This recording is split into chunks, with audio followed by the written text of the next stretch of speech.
All right. Hello, everyone. We're going to get started. Thanks, everyone, for coming. Thanks, everyone who's on Zoom. Yeah, a good number of participants on Zoom, which is great.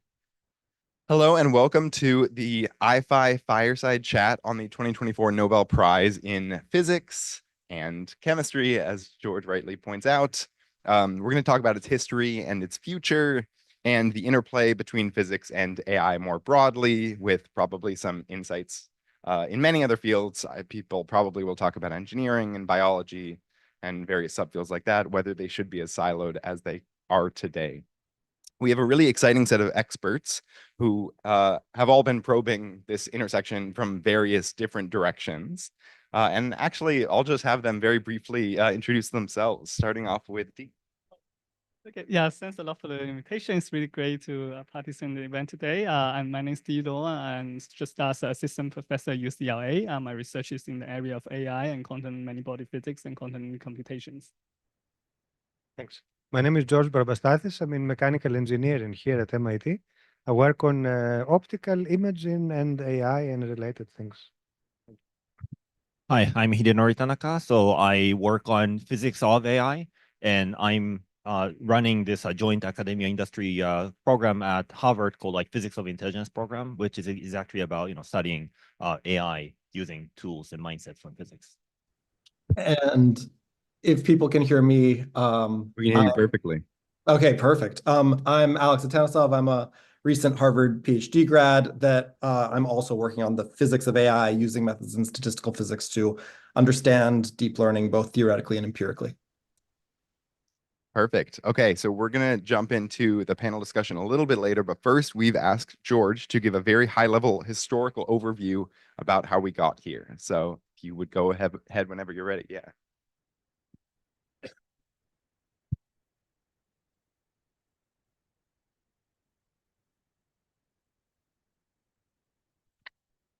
Alex, can you hear me?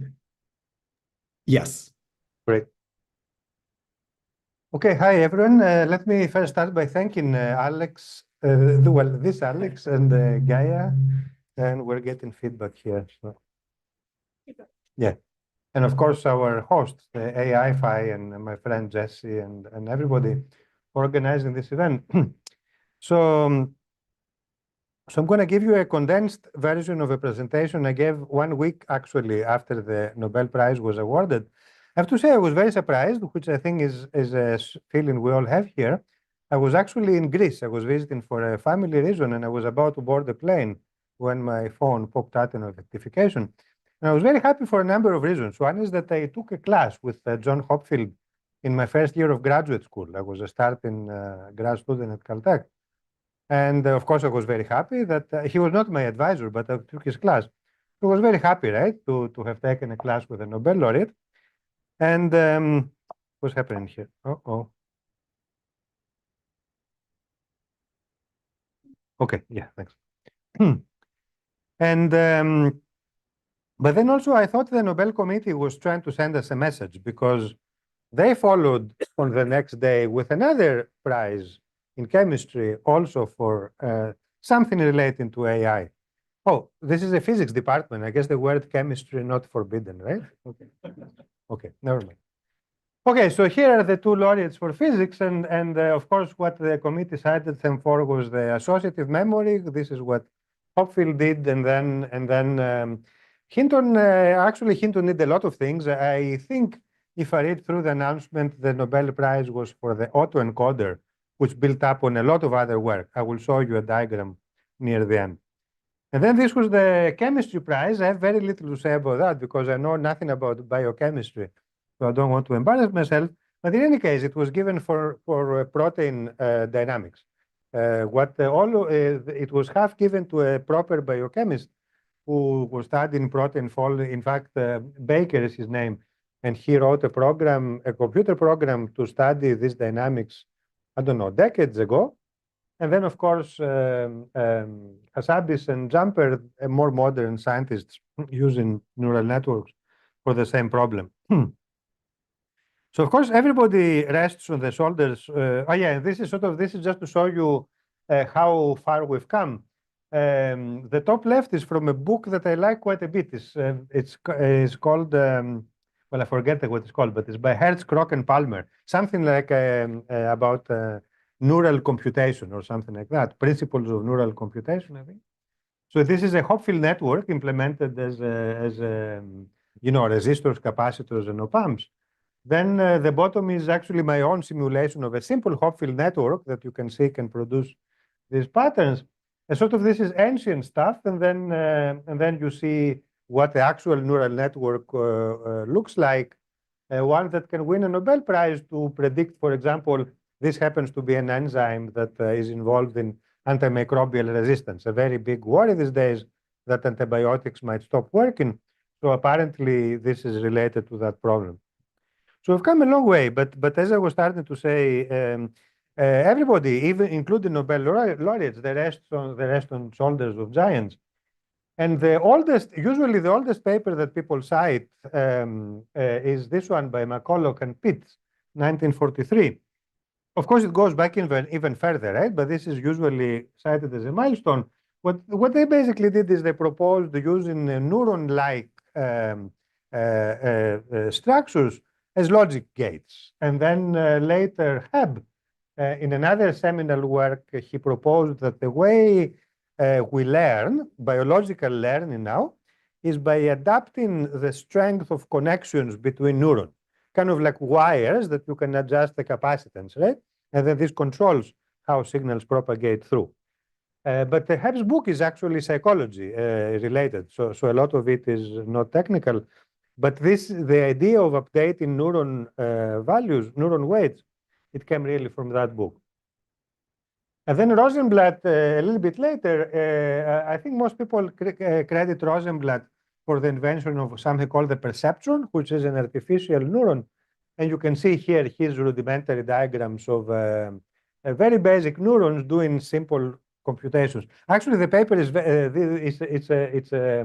it's very ambitious. It says that this can do sort of all kinds of classification tasks. It can't, but nevertheless, it set up the pace for a lot of future developments.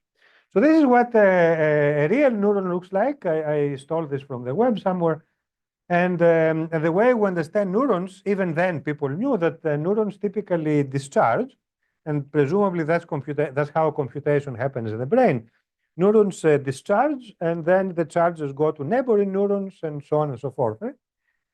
And typically the argument that these early works were making is that you typically find neurons, biological neurons, in two states. Either let's call it on state, where they fire very rapidly, discharges, charge pulses, and then off state, where they still fire, but occasionally with a very low, this is Poisson statistics actually, so very low firing rate.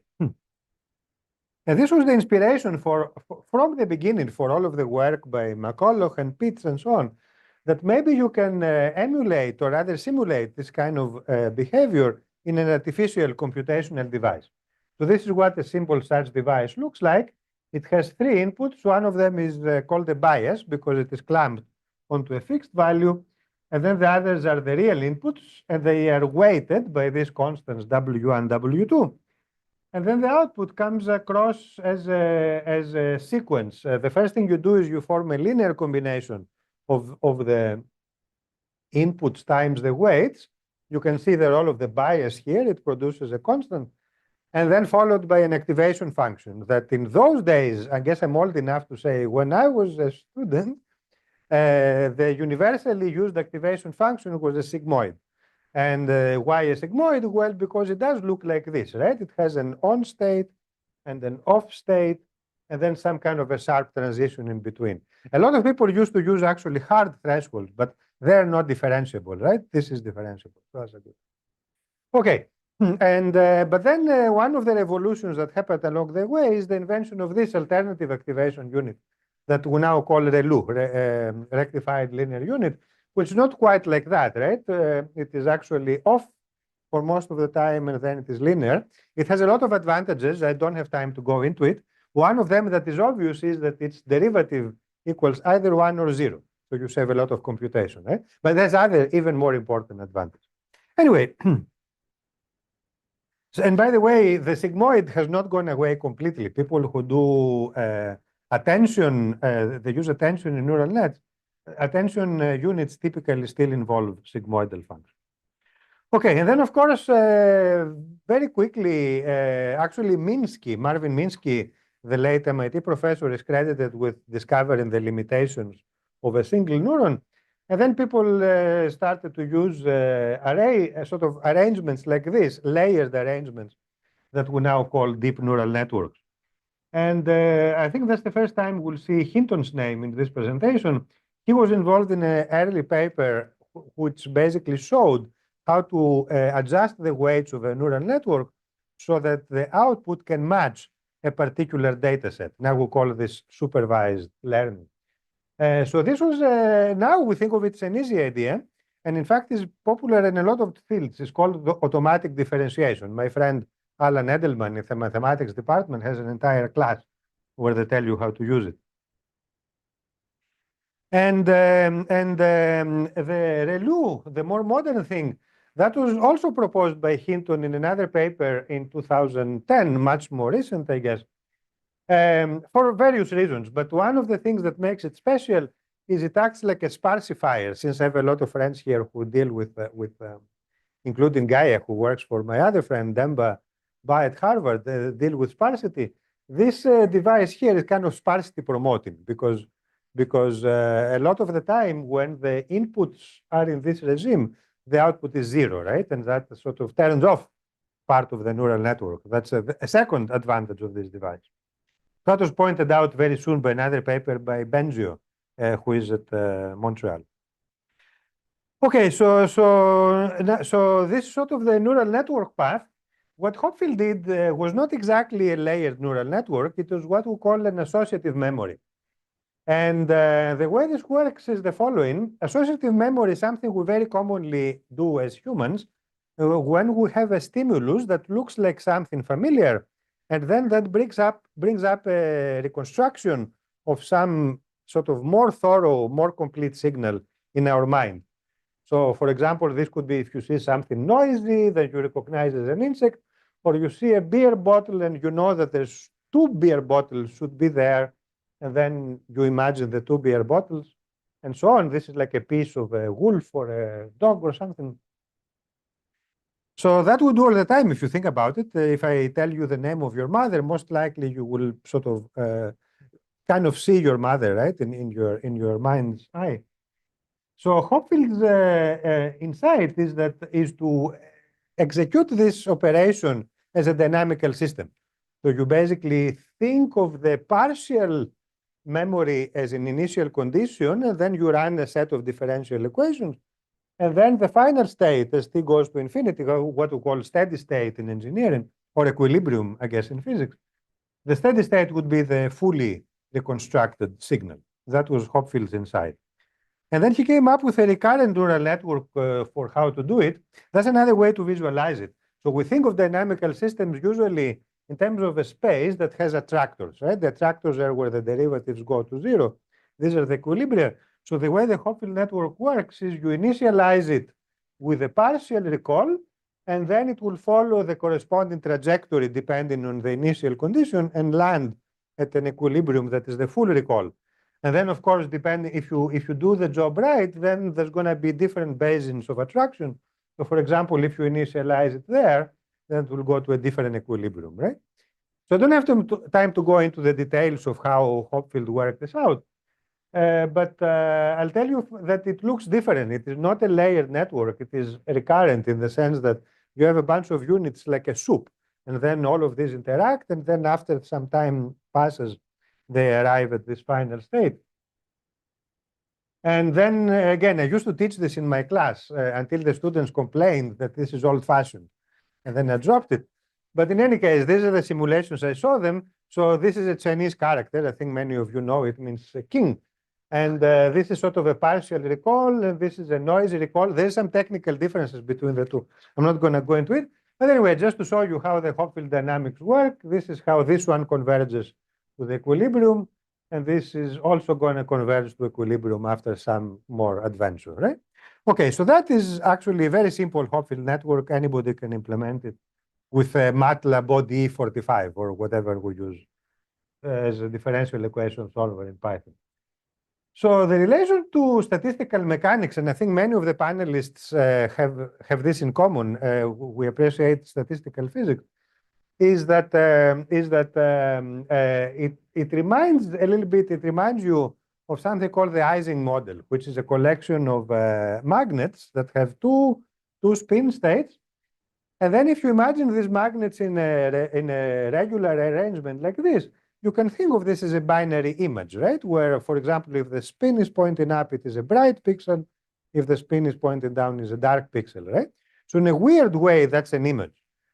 And but of course, now these magnets interact. Actually, when I gave this talk for the first time, there was a colleague of yours from the physics department who told me that actually in the proper Ising model, only neighboring magnets are allowed to interact. I didn't know that because I learned this in the context of neural nets, where actually all the magnets are allowed to interact, right? Anyway, so there's a lot of technicalities here, but so in the Hopfield network, yes, they all interact.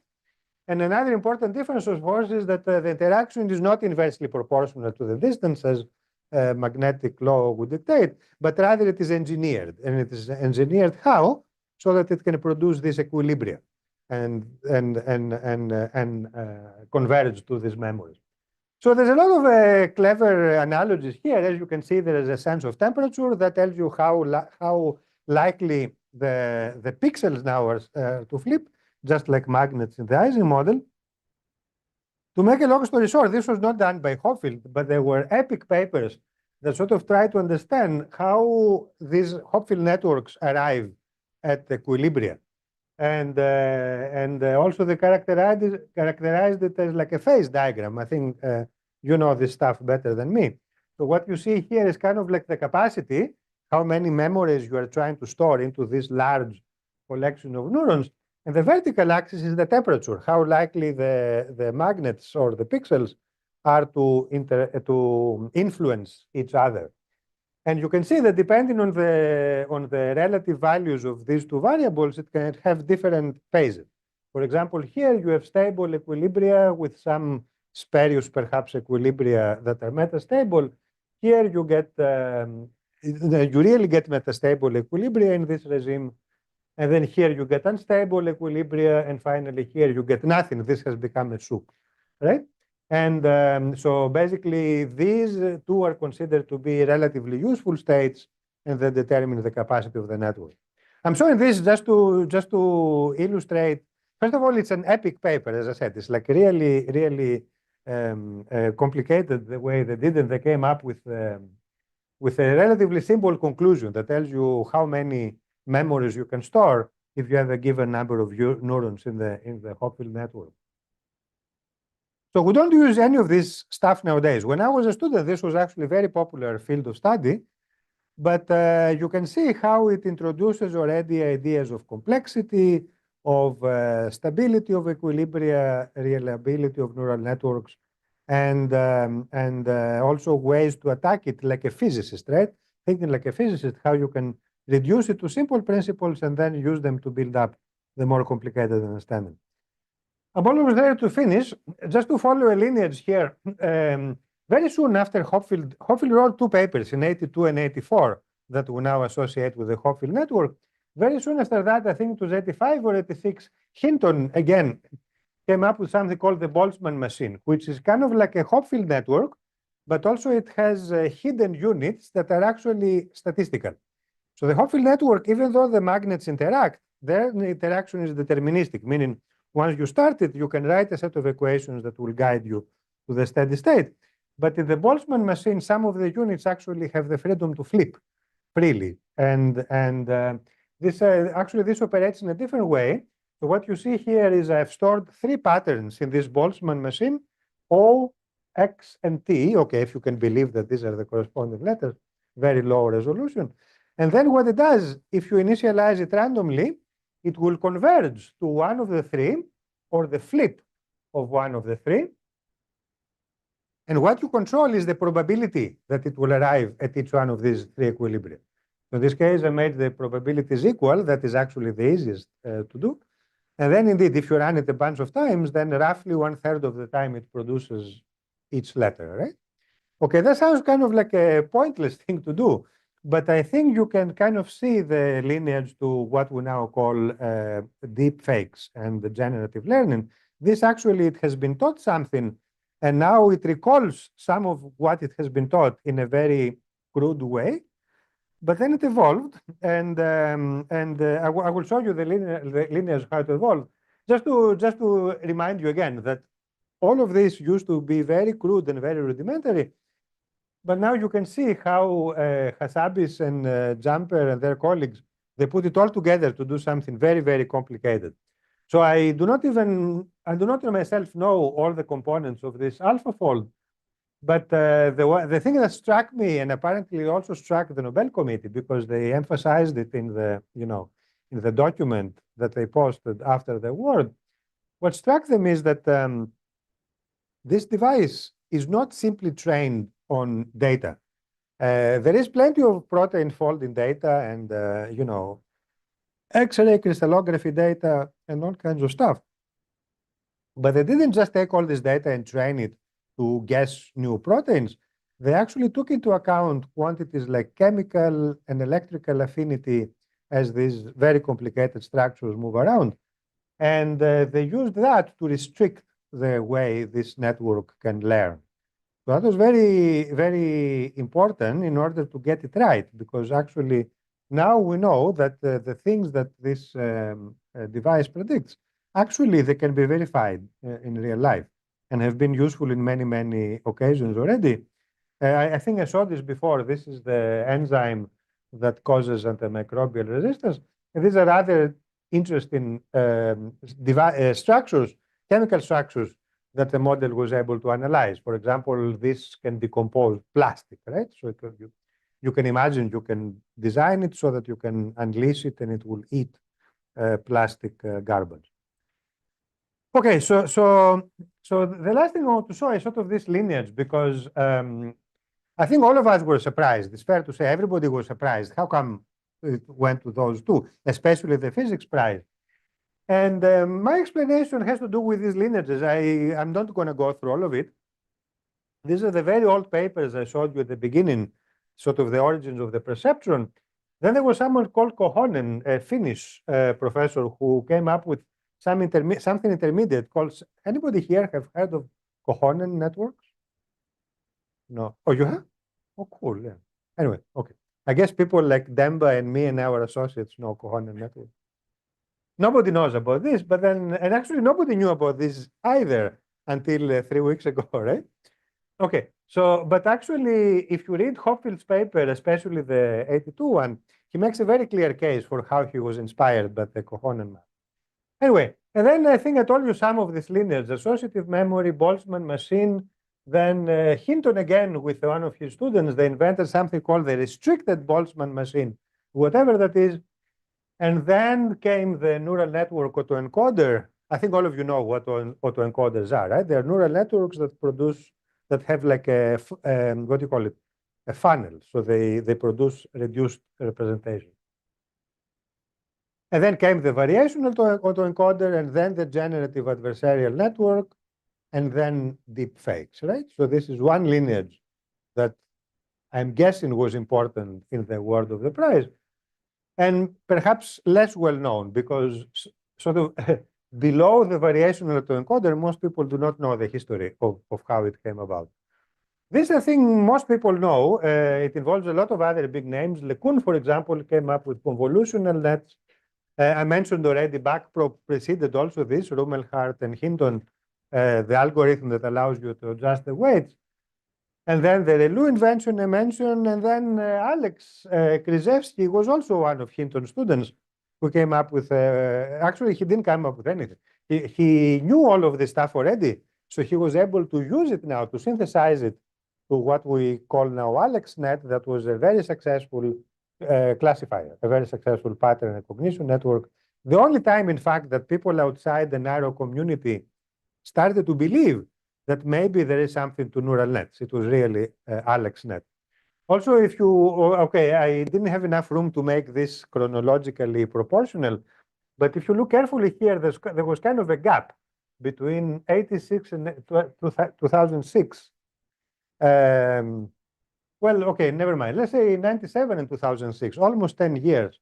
That is known as the winter of AI because people kind of gave up. They knew the limitations of whatever they had known by then. They did not know how to overcome them. I finished my PhD around the time. I finished my PhD in 97.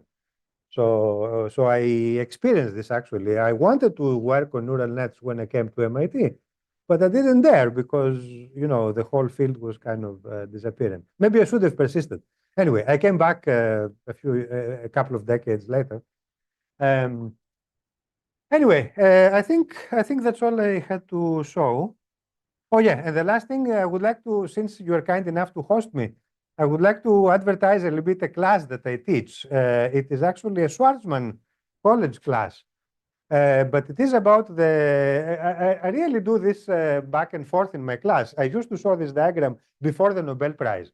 I try to teach the students both how machine learning to a large degree originated from physics principles, or at least a physics way of thinking, but also how physics can, how machine learning can pay the debt back to physics by helping you guys and my people who do imaging, by helping us solve interesting physics problems, right?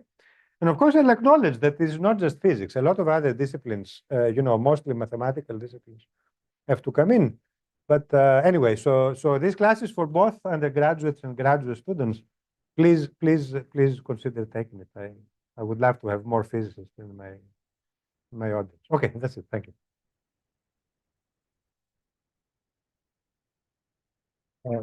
Shall we take some questions first, or start the panel?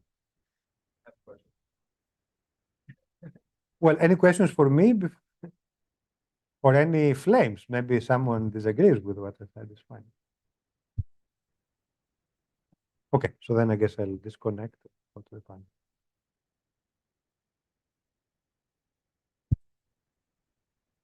I can just leave the Zoom room, right? I can leave the room. Yeah. Not the physical room, the Zoom room.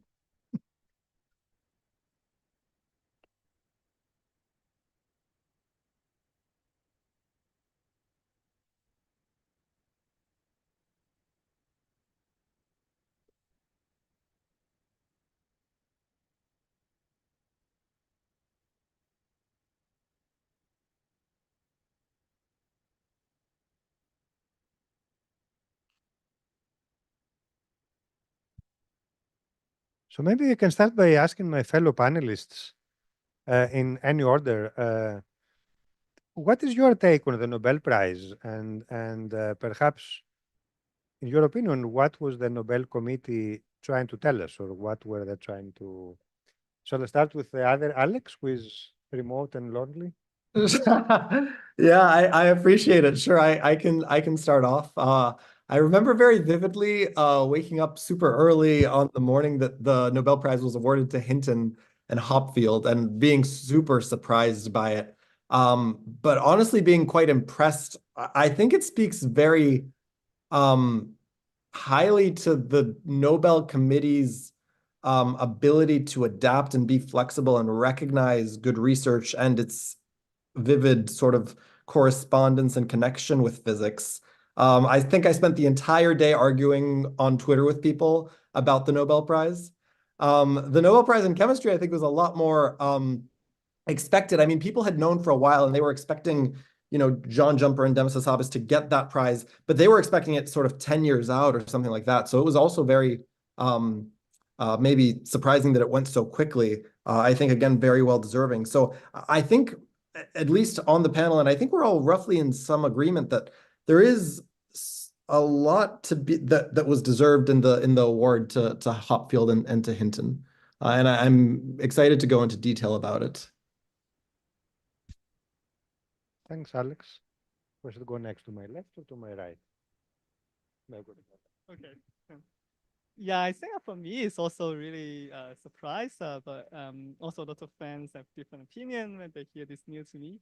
But I think my general perspective would be the message here is that the future is for AI, maybe from the Nobel Prize perspective, but the future is also for physics, in the sense that it really related, I think, to very interesting questions that what is physics and what is AI, right? Why some people maybe Hinton people may not consider as a physics, but it's awarded, I mean, as a physics Nobel Prize. So it's a very interesting point is that what do we count as physics, right? What do we count as AI? And if really think it in a more high level context, if really view physics as study of complex systems, or more general to understand maybe from the condensed matter language, like more is different, then maybe we should really view AI as a new kind of frontier of physics in this perspective.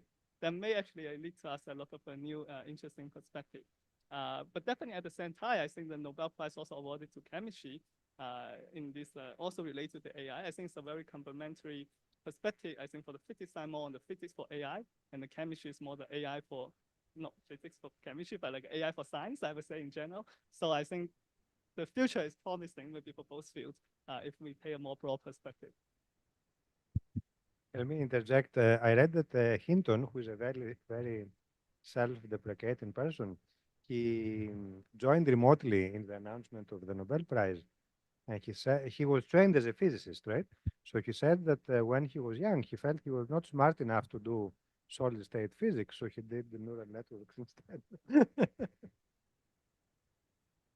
Yeah, so I think I'm overall agreement with what was already said, but then I really think that it's been really like inspiring how Nobel Prize is really just pushing and pushing us to think about like what is the boundary of physics. And I think if I think I've been pitching like physics of AI, and I think one thing that's like worth emphasizing here is that physics is a unique discipline in the sense that we are not constrained by the subject of what we study.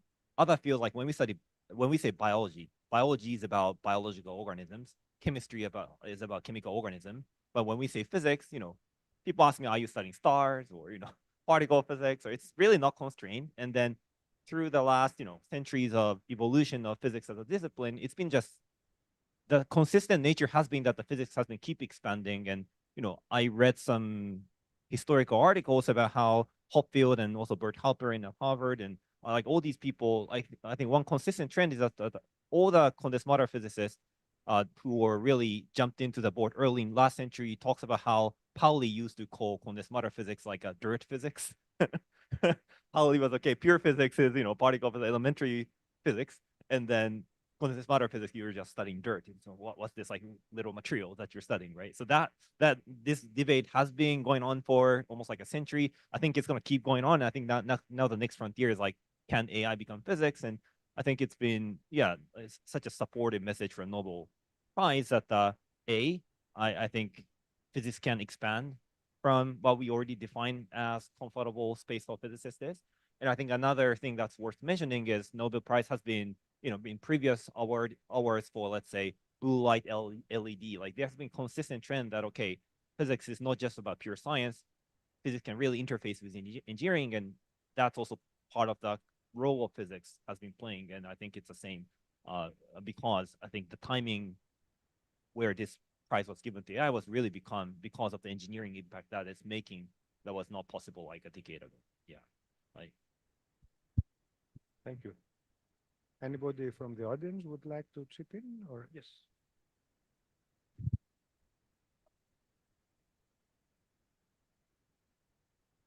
So it was really fun to talk to people, when the Nobel Prize was announced, and of course, Alex was talking about having fights on Twitter.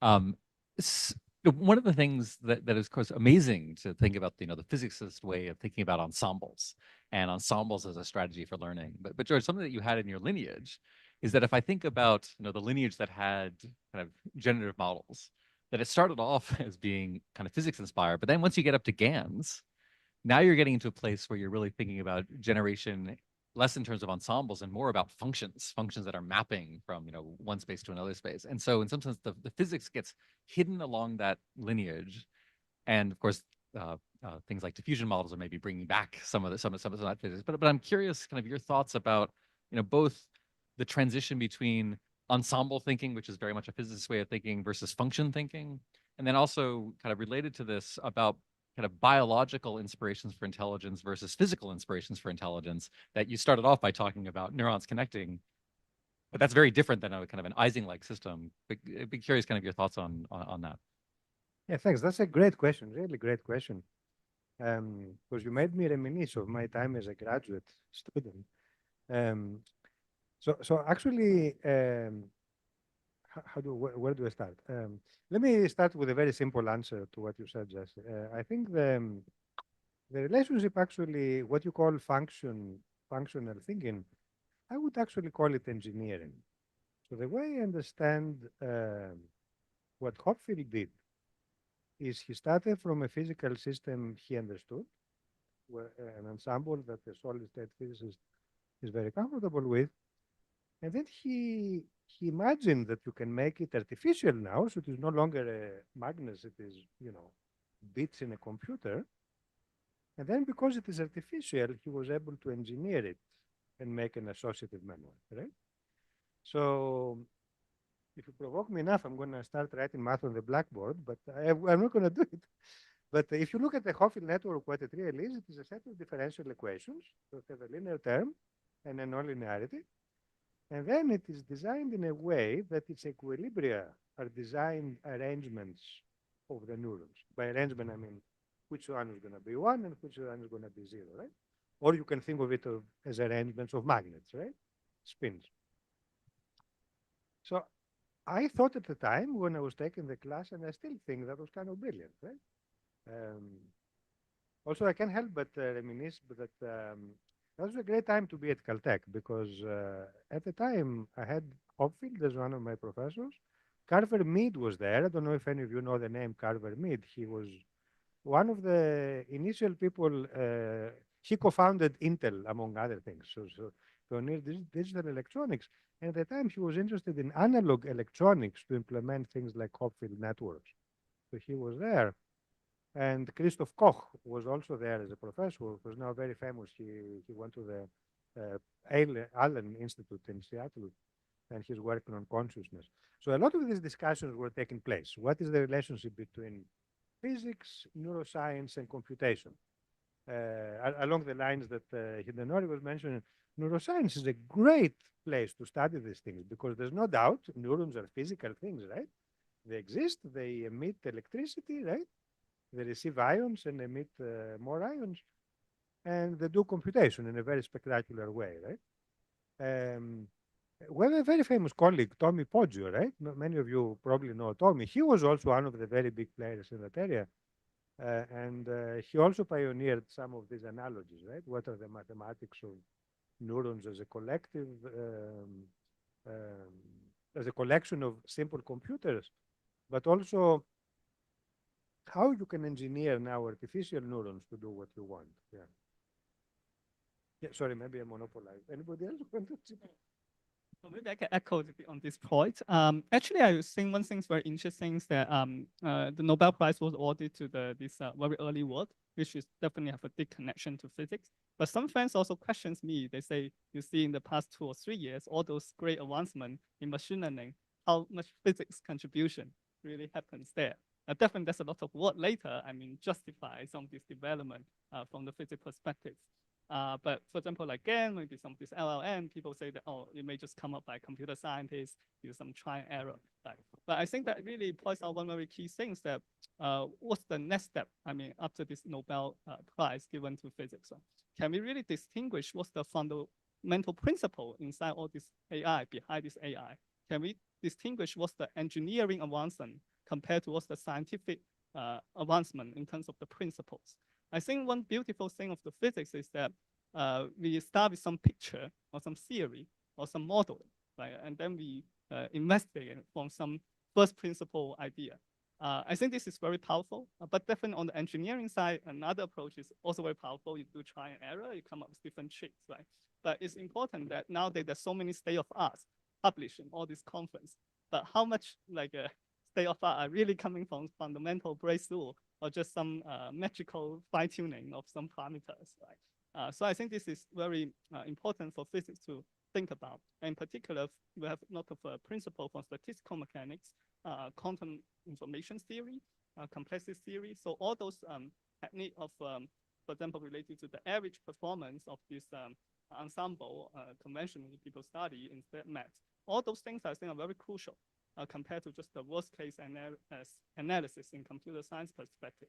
So I think in the future, it really motivate physics, I think, to really ask or think about the development, whether we can have a first principle, a design and development and contribution to the field of machine learning. Maybe I can say something as well. One common criticism that I saw, sort of in line with what Dee was saying, is one common criticism is you can indeed say, to what extent was anything that Hinton did, properly classified as physics? And I would encourage, any physicist in the audience to look up the original restricted Boltzmann machine paper or a chapter on restricted Boltzmann machines and read through it. And I guarantee after reading through it, you will learn something new about statistical mechanics. You will learn a novel way about thinking about free energies and estimating partition functions that you did not know before. You will for sure feel like you have grown as a physicist as a result of reading the restricted Boltzmann machine paper. There's a real depth to how people have to estimate partition functions in training restricted Boltzmann machines that teaches you how to go beyond mean field assumptions and things like this, that Hinton really did by trial and error empirically, certainly not as a physicist, at least nominally. The other criticism I often hear about is, okay, yeah, so restricted Boltzmann machines maybe do really draw on physics more so than many other parts of machine learning. Maybe the only other, example would be like a diffusion model and similar generative models. But was it actually instrumental in the deep learning revolution? Usually people would quote ImageNet as the moment that the deep learning revolution began.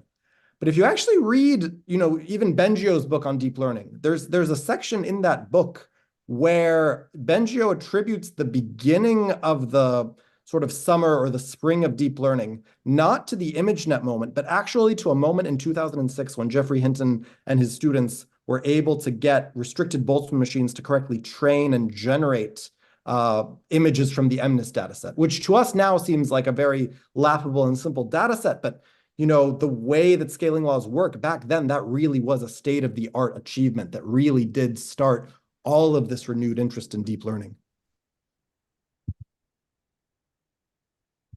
Yeah, maybe I'm gonna add something that's being discussed. So I think one thing that's worth noting is, even though neural net for now, right now, for sure is a part of CS, I think sustaining momentum for these kind of study in CS or more broadly engineering department really requires practical impact.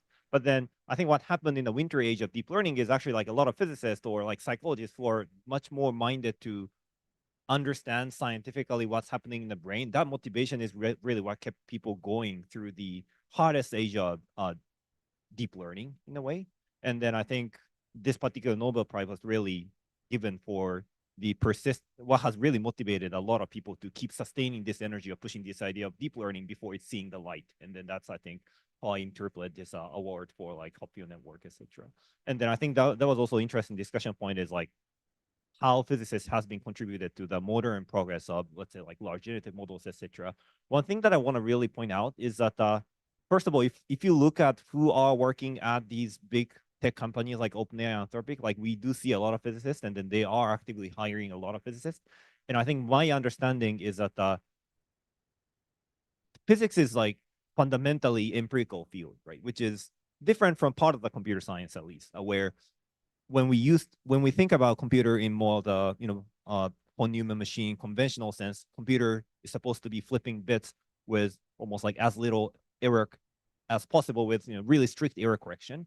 And then let's say if you run a program and then computer give you some surprise, that's really a bug of your code, right? So it's not this almost a day-to-day sense that, okay, we run some experiment and seeing something surprising as a phenomena is a really, really deeply physics thing. And then that kind of intuition has been behind, let's say, when people were, I still remember 5 years ago or something, how people in academia and deep learning were kind of some of the people are really laughing at this pitch that, okay, we're going to scale it and then make things work, right?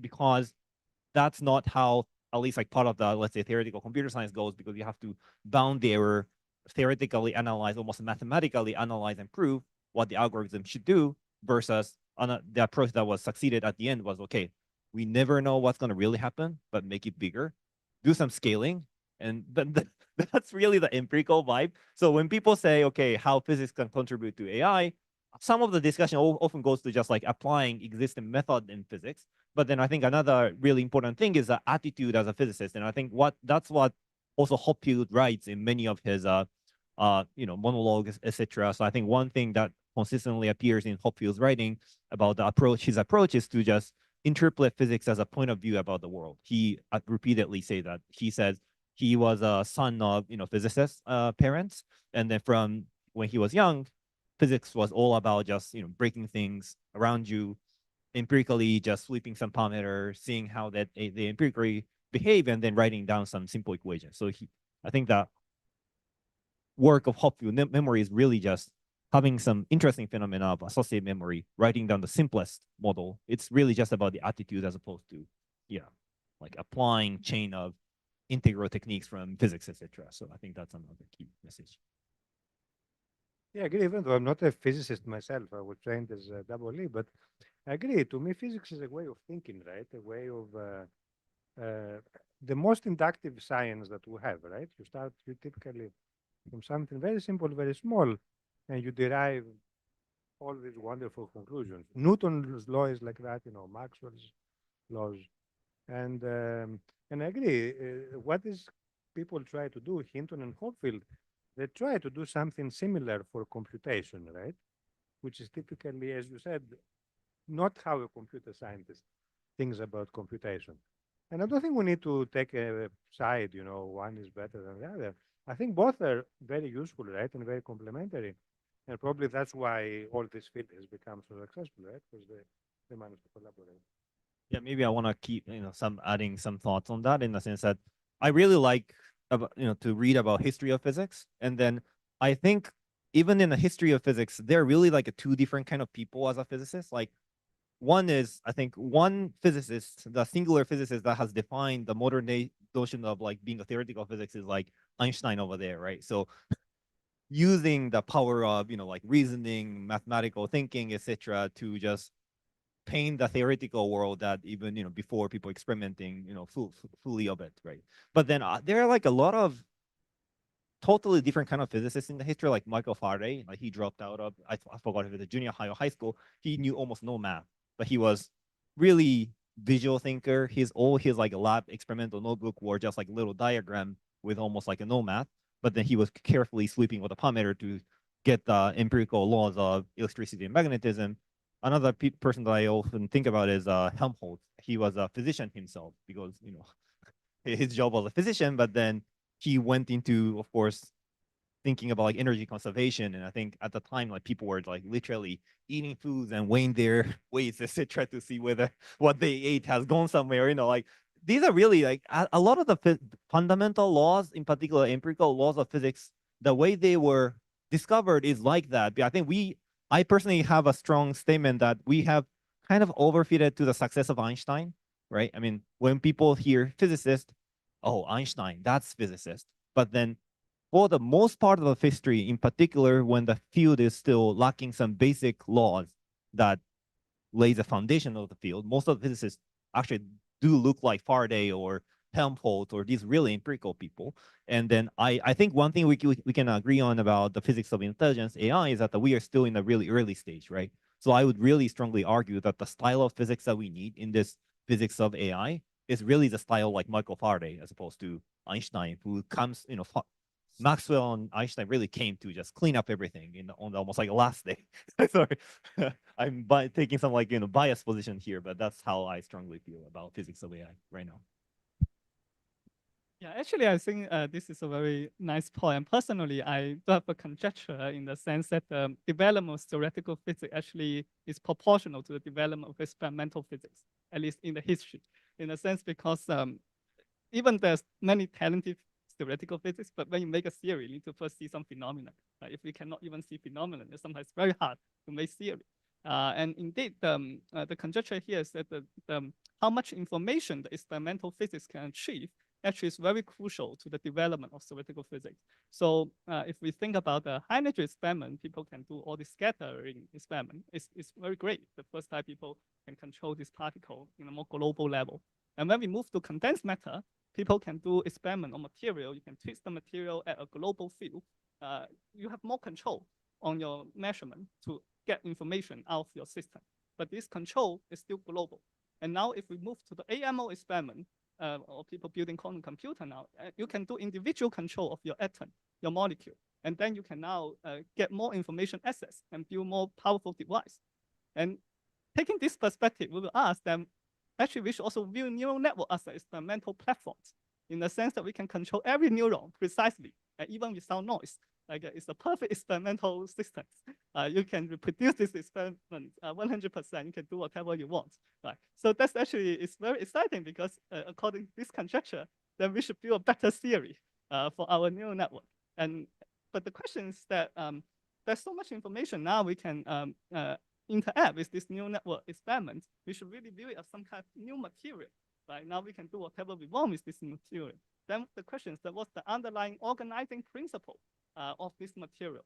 I think this is really a very important and fundamental physics questions we can study. And that I think really leads to the physics perspective that we can think more broadly, what is physics? And also as a IAIFI fellow previously, I really like this environment. There's so many people in the physics, computer science, they have different perspectives, but they can merge together in this more broad sense of physics. I think this is a very healthy trend for the development of physics as well.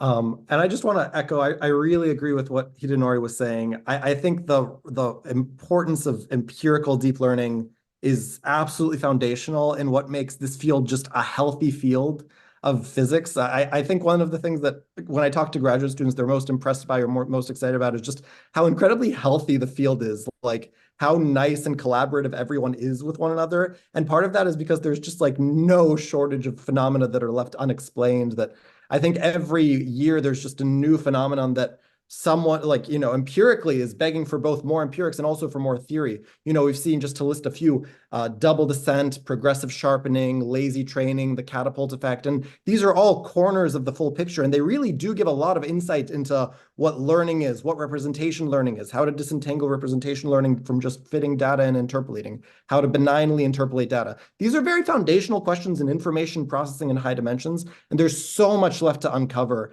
And I think that if you look back to, like, I know, talking about physics stories, the days of Bell Labs, there was a moment where solid state physics sort of ran into a dearth of like a lack of empirical data. And you saw a lot of the best physicists just go into other fields where there was still tons of empirical data left to explain. So I really think that good physics should really seek out a very tight feedback loop between theory and empirics. And I think one thing that as physicists, we all often get trapped into, and it's a mode of thinking that probably I've fallen for, and I see a lot of people fall for from time to time, is getting very enamored with ideas in physics and trying to force them into machine learning rather than letting the data speak for itself, and then going from that and just sort of doing very naive scaling arguments. And out of that, very often you'll get some very rich physics as a result of it. But sort of starting with the naive stuff first, I don't know. I think that's really something we should always be keeping in mind in physics, especially given that the canon of physics has grown so broad.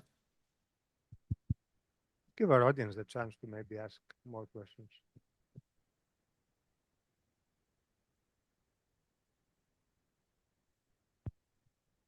Thank you. So AlphaFold is a good example of the machine learning contributing to science in chemistry in this case.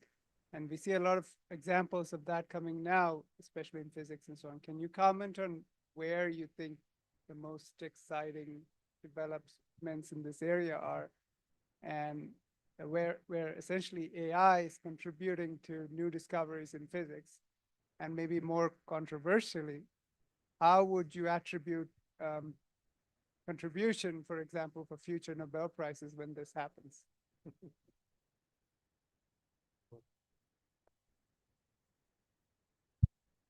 That's a great question. And I think one discussion that I've seen happening again and again in physics department, for example, over the last like a decade, is basically one way to put physics is, people use the word interpretability in the AI a lot. And then physics is really about like making the complex phenomenon in the nature like interpretable, right? So physics is all about like writing down like interpretable laws. And then what's really interesting, what's happening right now in terms of applying AI to, let's say, biology, chemistry, is that there are many cases where AI model can predict what's going to happen in its complex system, but then no one really knows like why the AI predicts that way. Like we really lack of like principle that we have in physics in terms of like having equation of motion and causally reasoning through getting to the prediction.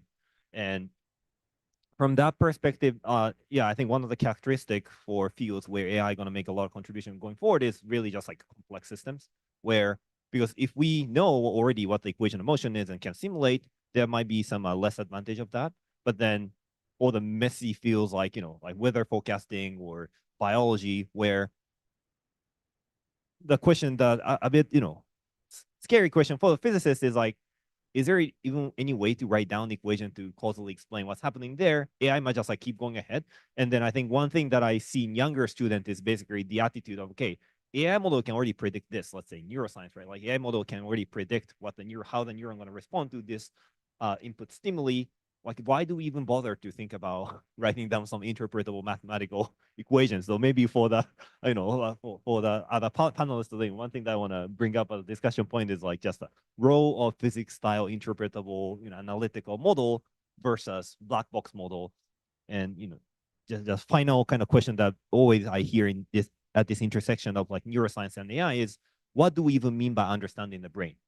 Like, what does that even mean? Like someone needs to define, are we hoping for having some simple single equation for explaining how the brain behaves, etc. And that's like philosophical issue that's happening right now.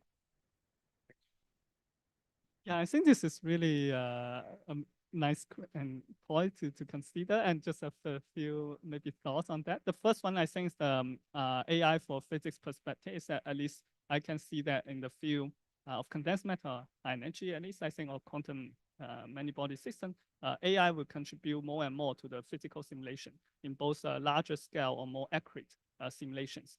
The question is that where is this AlphaGo moment will come? I don't know, but definitely I can see that the AI method now already can be better than many conventional methods. And maybe at some point, if this AI is able to provide a very efficient and scalable and accurate way to solve many hard many-body quantum problem, I think that would be actually very encouraging to the whole community, or even to some very hard problem in condensed matter or in high energy physics. The second, I think, interesting thing is that with the AI, especially maybe LLM, will come up not just as a tool of simulation, but also a way of doing science, like an LLM scientist or maybe AI scientist. And the interesting things, I just as a personal observation, I feel like this day, this GPT seem to be more and more intelligent. Sometimes people may ask whether, I don't know whether in the future, right, the way of doing science may change. Nowadays, we have so many PhD students, graduate students. Will this student be replaced by AI in the future? If this AI is so intelligent, at least as they claim, right, they can do all this PhD exam, I mean, better than average, whatever. So in the future, whether the PhD qualified exam should be a baseline of AI, if the student cannot pass the exam better than AI, then the student should not be recruited. When there arise these questions, and if this AI becomes even better, do we still need professor? Should I just have an AI professor in this university and then supervise a bunch of AI students? Right, so I think this is very interesting in the future. How should we do science? Should we ask just AI to do science and humans just learn science from AI? I don't know, maybe humans have become more and more stupid.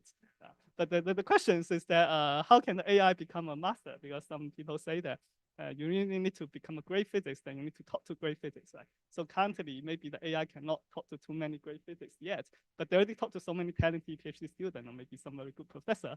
But it's a question whether we should really open up this AI to so our greatest physicists, mathematician in the current world, right?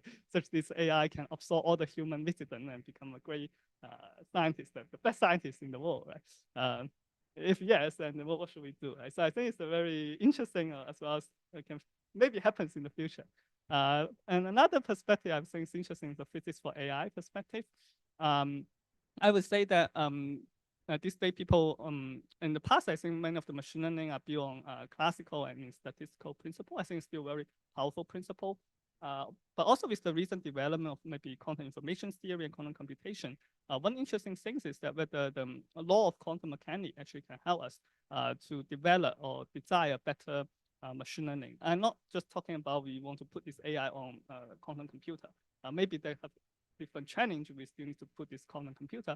But maybe in the future it's possible. But even before that, whether it's just like the principle of quantum information theory, right, can already help us to develop better AI, because to the end of the day, many of the quantum mechanics techniques are handling high dimensional matrix, high dimensional probability or wave function, right? All those things that have a lot of connection to machine learning happen in high probability space, right? And also there's a lot of matrix property people understand very well in quantum information theory, and it turns out that this matrix happen widely, I mean, in many neural network structure. Right? So many of these ideas in quantum system or many body system could be actually very important also for the future development of AI.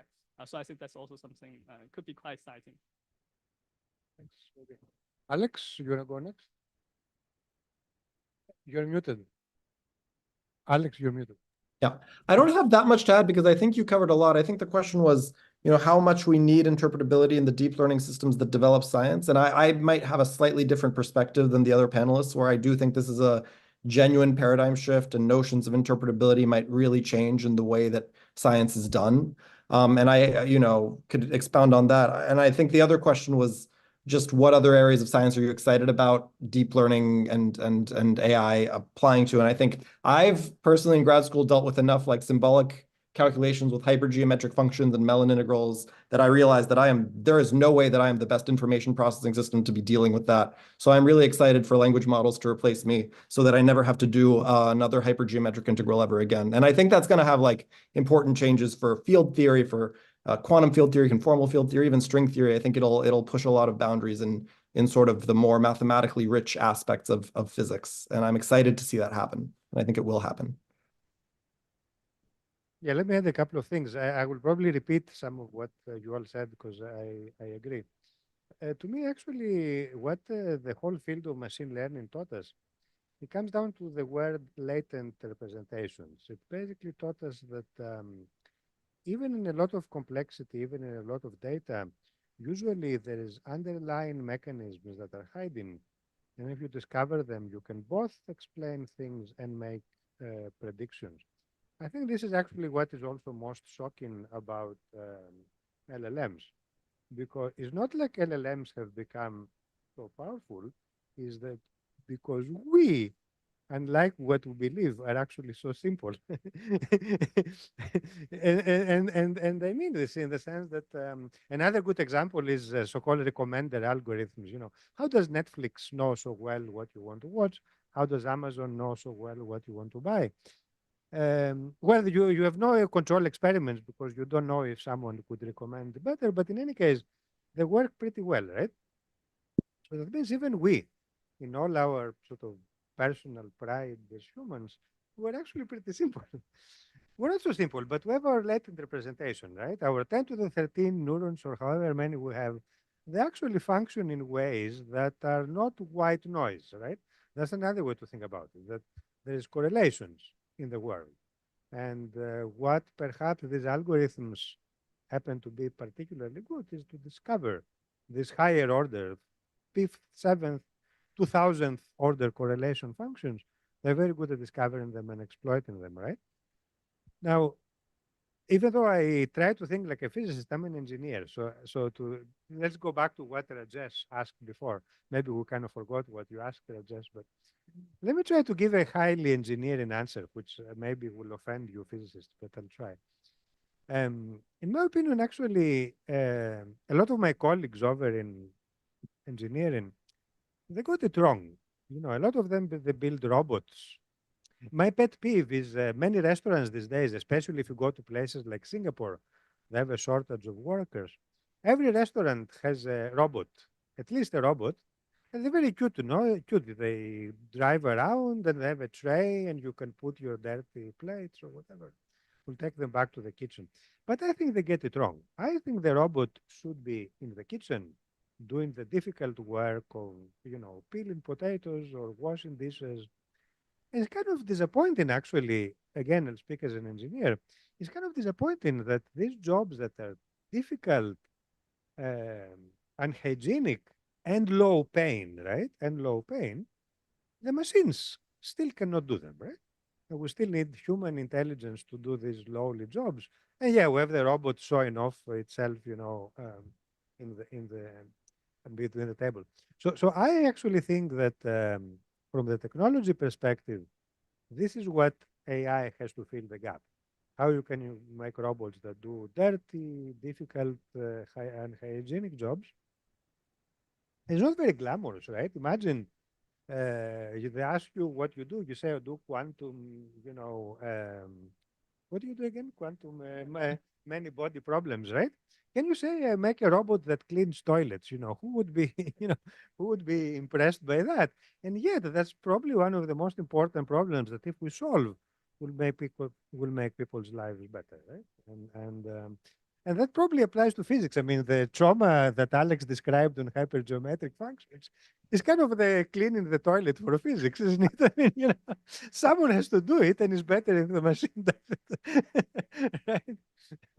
And I will agree with you. I think you said, Ludi, does AI make us stupid? I think that's actually a real risk, and we can come back to this topic, but it is, right? Because yes, it's painful to do hypergeometric functions, but if all of us forget how to do it, that's a problem too, right? Anyway, maybe that's a topic to come back. Maybe one kind of way I want to take what you said and then, thought about is basically when we say, okay, I think we are kind of, because this is an IAIFI event, we kind of all agree that there is a place for AI within physics. And then the natural question is, for example, what is, let's say, nearest neighbor discipline within physics? And then I really want to argue it's like really biophysics, because like you said, so robot, etc. I think if we really project the current language model and then how it's going to progress into the future, I think it's going to really go into the direction of becoming like more like embodied intelligence in this like real physical world. And then the kind of, the next extrapolation from here is really the fully capable, let's say, humanoid, right? Which is like, basically here's a, weird biological organism human, and then we're going to have like fully capable humanoid. And then science of understanding, or science of AI, science of this science of AI will go beyond science of language model, but I think it's going to become science of, let's say, how humanoids do the grasping, etc. And then that's, one thing that I really thought, in the sense that we should really think of this almost as an extension of biological physics, which is to study how complex organisms of biology with a lot of like, nonlinear chemical reaction, etc., take this really complex mess and then trying to understand. I think like physics of AI will go beyond language model and then will become, let's say, almost like a science of artificial biology. Right? That's like one thing that I thought about. Let's give a chance. I think there's someone online who wanted to ask a question. Can you guys hear me? I wanted to ask one. Yes. Yeah, so if you think about physicist mindset or toolkit being applied to understand AI, so one of the principles that has guided physics research is universality, where you try to chip away from different corners and then build a cohesive picture. And now thinking about physics of AI, people are also applying ideas in different ways. For example, from dynamics, you can think about progressive shortening, catapult, etc. Or you can think about connections with spin glass theory that a lot of people are exploring. You can think about building phenomenological models, for example, how Hidenori does. So can you comment on how many of these approaches would unify into a cohesive picture?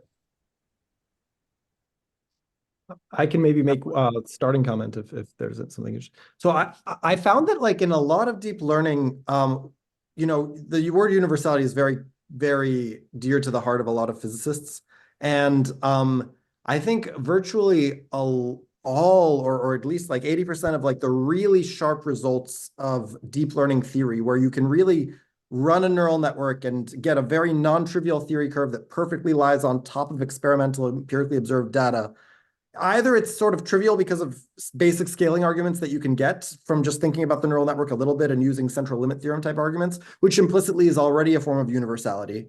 But then the slightly more complicated and more rich form of universality almost always enters through the lens of random matrix theory. So I really think that random matrix theory is going to play a role for understanding deep learning, for interpreting deep learning, almost analogous to how calculus played a role for understanding mechanics in the early phases of its development. And I think there's a lot more in the intersection between random matrix theory and deep neural networks that has yet to be explored. But always in all of these studies, you see that there are just remarkably universal phenomena in high dimensions. And we see this over and over again in studies of double descent, of sparse signal recovery. And I think this is maybe one of the most exciting directions to go in the theory of deep learning. And honestly, is a relatively underappreciated field in the space of all people doing deep learning. Yeah, maybe I want to offer some like complementary views. So first of all, I think when people say universality, that word means a lot of things, but I want to just define it as just, let's say, some like a simple, beautiful mechanism that appear across like many different systems, not just one.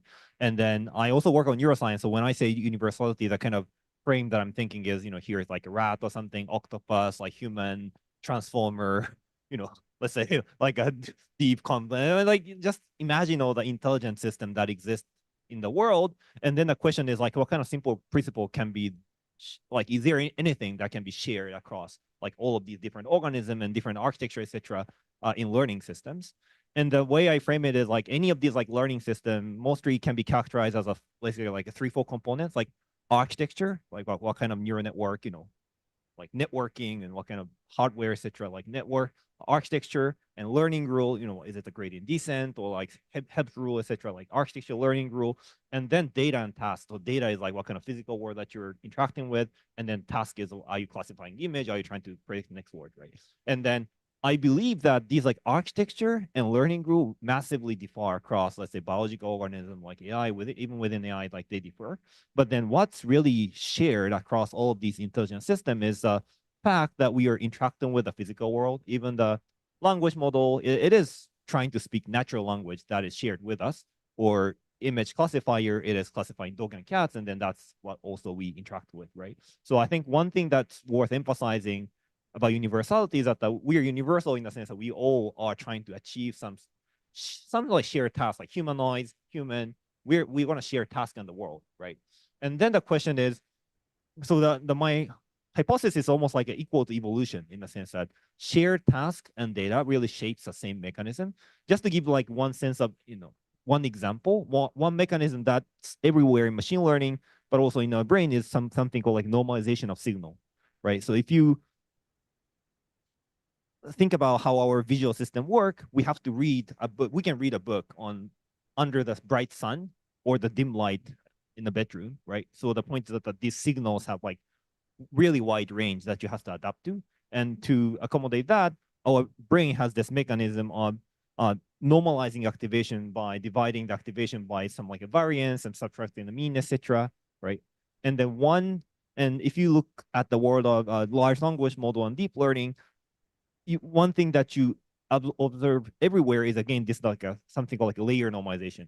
One of the biggest model that's being trained and deployed right now, they also all have like something called like a layer norm at basically every time people do matrix multiplication, there's a normalization right after it, right? And then it really comes from the shared reason. So this is just one example, but my personal kind of approach for looking for universal mechanism across the system is to just think deeply about which elements of the task and the world that we are sharing, and then what kind of mechanism can arise to solve the problem that is shared. Yeah. Yeah, maybe I just find this really great perspective. I just want to also mention one thought experiment I sometimes think about. I think the future of AI actually maybe also in the deep space, in the sense that instead of building some AI taking care of the whole Earth, maybe we should send AI to the space, to the universe, and where this very hard to reach by human, right? And then this AI go to some planets or whatever, they can establish their places, right? And then they need to explore the environment and build their AI civilization in the deep space. And then one interesting arises that definitely this embodied AI will play an important role, because there's no way our human to tell what this AI is. So the AI itself needs to explore. But actually related to the point that actually when you go to the deep space, maybe you will experience a totally different environment compared to us, right? Because all the theory, things that are developed by human actually is highly constrained by the environment of Earth. in the sense that many of our theory, actually our intuition, are built on what we've seen on Earth. So if we go to the space, maybe all the things suddenly change and have a totally different intuition to AI, right? So we there actually can generate some new classes of AI, right? So I think that's something I would be very interesting, intriguing in the sense that when we talk about universality, usually related to different phases of matter, right? So instead of we just thinking that maybe have one phase of AI, actually can we make different phases of AI, right? And whether this dramatic change of the environment in the future when we send AI to space, we lead to a totally different AI. I think that would be actually also a very exciting topic. Maybe I want to add like one thing to what you said. So one question that I always like ask with my friends and discuss is, how much do the principles of, let's say, intelligent system can converge, right? So like if we were to write some textbook of, let's say, principles of intelligence, like how many chapters or how do the tickets gonna look like? Will there be some like single theory, like chain of equation, or like how much convergence can it have? And the way I see it is exactly kind of the way you were talking about, in a sense that or the laws of physics in the physical world, and then the task really shapes intelligence. And from that perspective, you even don't need to go to Mars. Like you can, as I said octopus because they unlike us, they're constrained under the laws of, let's say, fluid dynamics in the water. Or if you are thinking of birds, like they also are experiencing other physical world, and their physical intelligence is really adapting to the, let's say, fluid dynamics, some like Reynolds number versus octopus, right?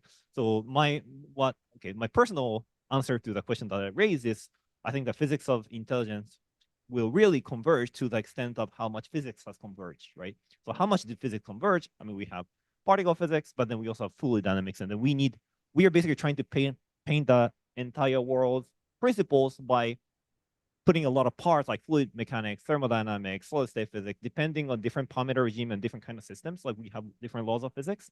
And then I see physics of intelligence basically just painting laws of intelligence operating in each of the regime that the physics paint, if that makes sense. So yeah, just one. My answer to universality, I argued it already. My answer is latent representations, right? High order correlations. And I think that's where the random matrices also come in. So I think.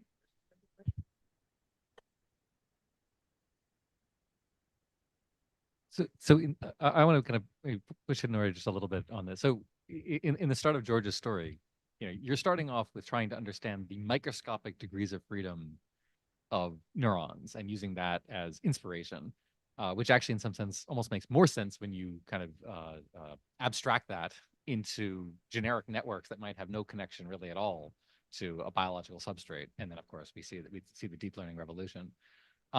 I'm wondering whether there are lessons from biology. So you talked about lessons from biophysics and kind of a physicist's way of thinking about intelligent systems, but are there lessons from biology that we should be mindful of or thinking about when thinking about the next phase? Or is it really that we should be going to some sense this kind of intermediate biophysics stage is the way that we can think about getting inspiration or seeing advances?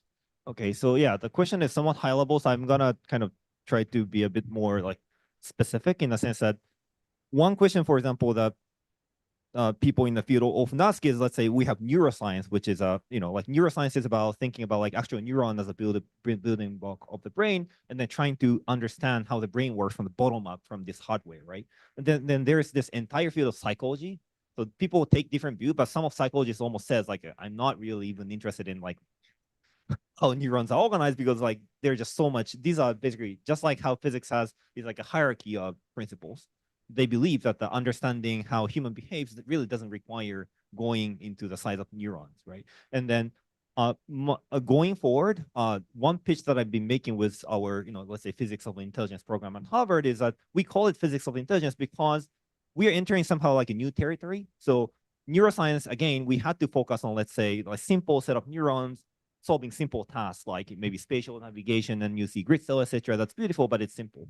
But what ChatGPT is really allowing us to do is that we can almost do experiment that psychologists would do to ChatGPT. So I first wrote my first paper on, let's say, like emotion, and how there can be like hierarchy of emotion representation in deep. So these are the things that, even though it's not a new thing from Hopfield that the physics is thinking about neural networks, I would say that it's really kind of really like qualitatively knew that there's like entire field of almost like a psychology that physicists can go in and write down principles.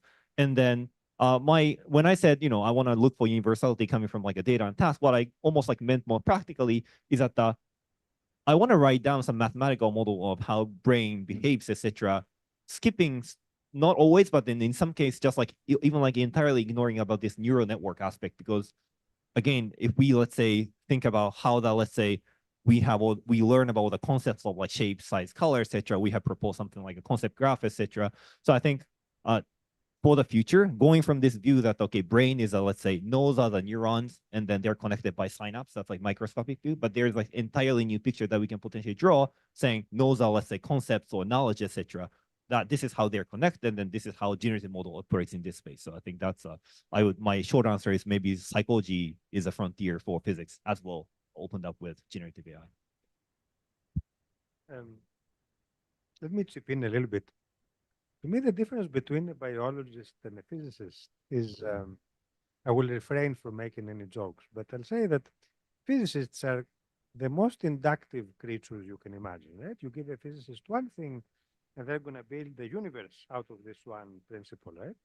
The biologist is exactly the opposite.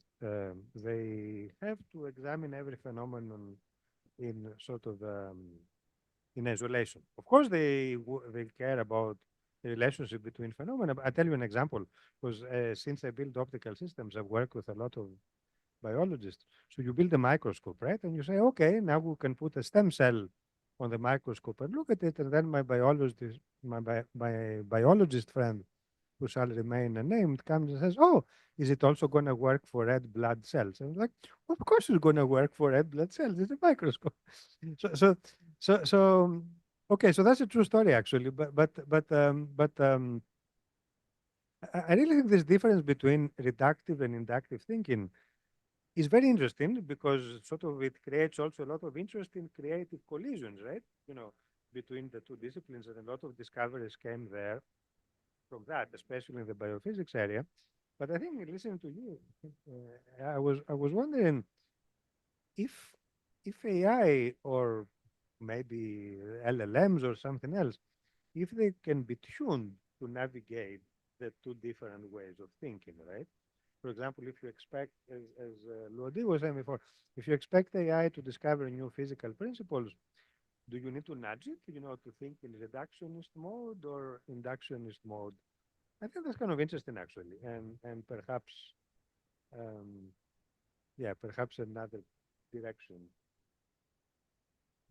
Yeah, I think I may also provide a bit perspective on a more general idea of robotic intelligence. I think one way we can think more broadly of intelligence, not just restricted to the current machine learning model, is that how this entity can interact with the environment and process information through this interaction. And in this perspective, then all these animals are actually intelligence. And actually that's which is very important, because nowadays when we build these robots, many robots like these 4-leg robots with very powerful tasks, right?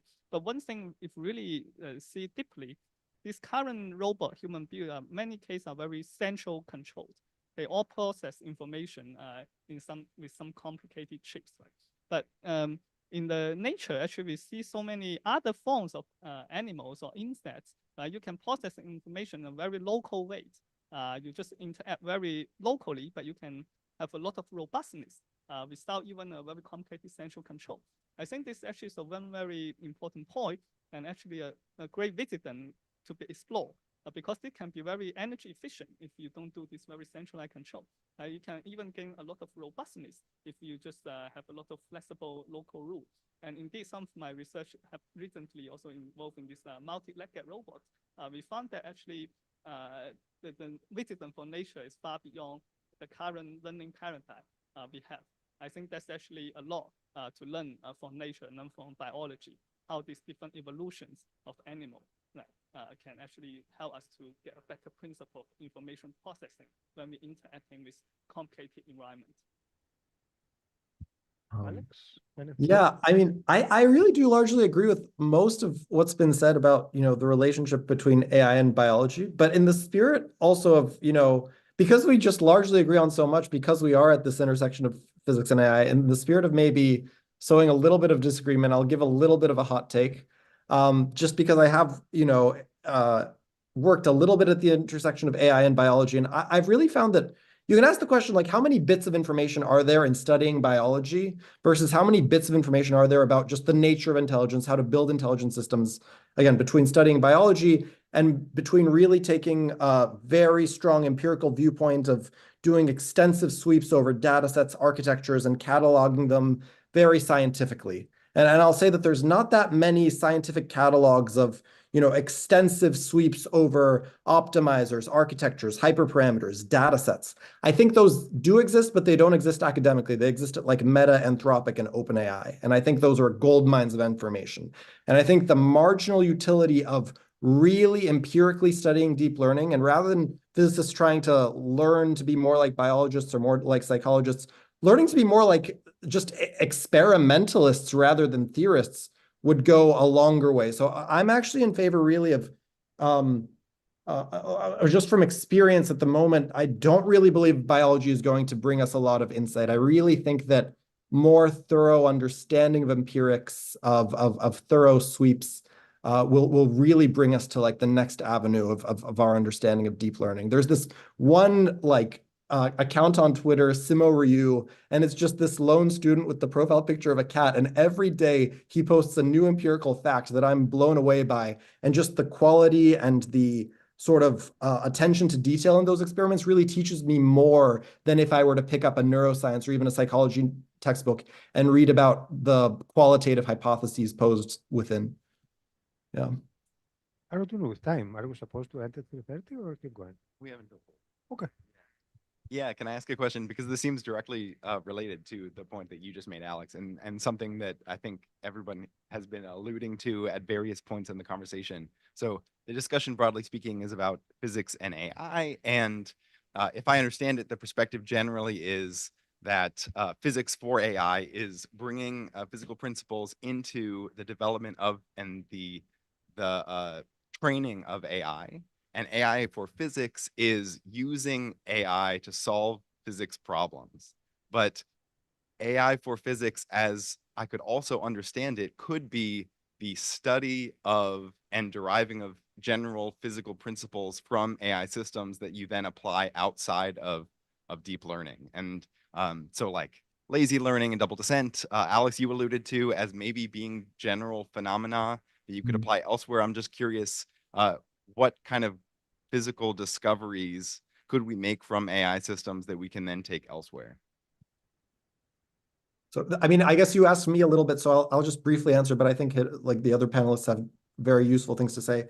I totally agree that there are lessons from double descent is a great example. I think double descent is not unique to deep learning. Double descent is something that information processing systems generally undergo. And that could have huge implications well beyond what we now understand in machine learning.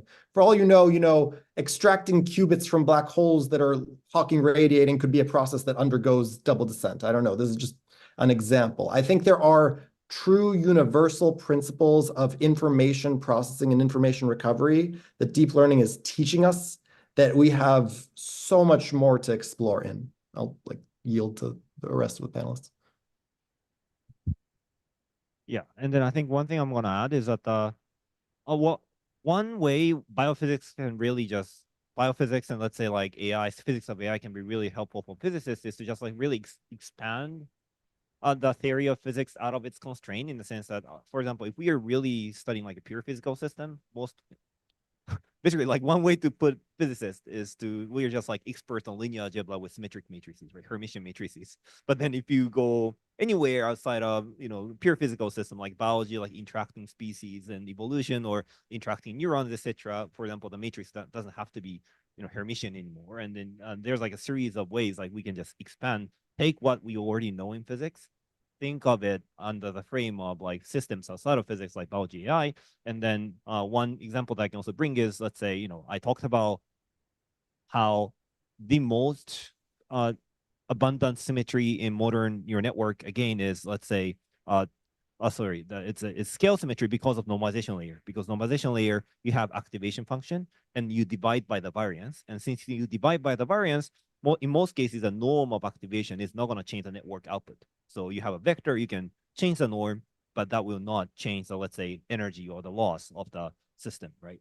And then, yeah, just to plug in some of what I did, like one thing for them, what I did is to take this scale symmetry, and then you can also think of learning as dynamics because they're gradient descent, but you put momentum, etc. The equation becomes like, let's say, underdamped Langevin equation or something. So, but the point is like you can relax symmetry, connect it to Langevin, etc., something like a physical dynamics, and couple them in a way that we don't usually couple things like symmetry and dynamics in physical systems. There are just so many ways to take what we know, put it outside context from physics, and then hopefully that can inspire how we can think physical system back again. Yeah.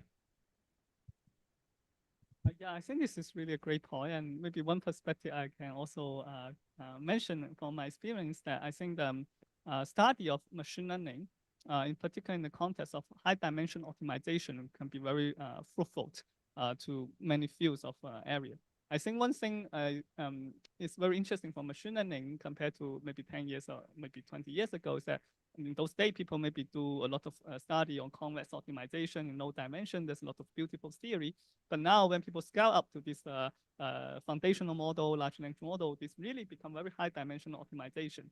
And if we think about like the perspective of step map, actually many of these physics problems are all formulated as some energy landscape, right? And then how all these particles move in this energy landscape. So maybe this in the mathematical level, this theory of high dimensional probability and high dimensional optimization actually shares a lot of commonality. And those understanding of AI actually can be transferred to those domains. And indeed, even in the context of quantum information or quantum computing, this is helpful because at least many of these recent development on this so-called quantum machine learning, regardless whether it's useful or not, I think they got a lot of inspiration actually from classical machine learning as a starting point, right? And then actually those proposals after they comes up, they all actually related to high dimensional optimization again, because all these quantum computing problems are in the Hilbert space, very high dimensional, right? So that further motivate people to really to understand whether those proposals are useful or not, right? How optimization also happens in quantum information processing, right? So those ideas actually, I think, also spread out from original just the AI domain, I think, to a more broad context, yeah. And even beyond physics, right? For example, I wouldn't be surprised if some big breakthrough comes in economics or social science by using these collective interaction models. I mean, of course, people have doing agent-based simulations of markets for a very, very, very long time, and a lot of graph theory was motivated by that. But I agree with my fellow panelists that these techniques, especially, for example, how to deal with non-convex, high-dimensional, highly non-convex functionals, right, and so on. They got to be able to come back and lead to breakthroughs to other disciplines, right? Yeah, it's a really great question, Alex. Other questions?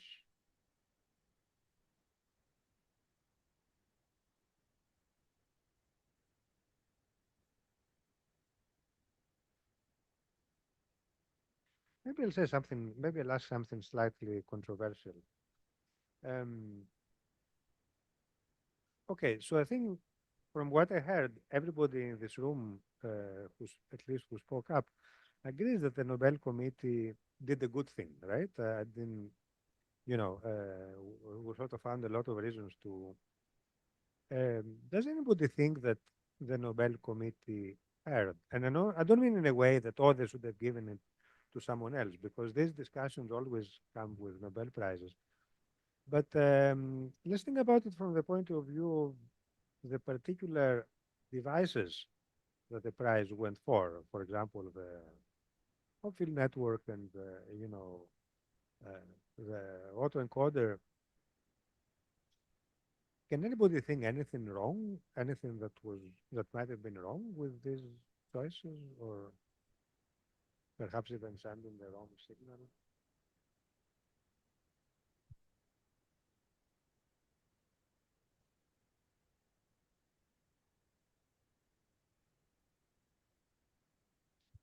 I'll offer one idea. What if, as I was trying to allude to before, what if AI makes us stupid?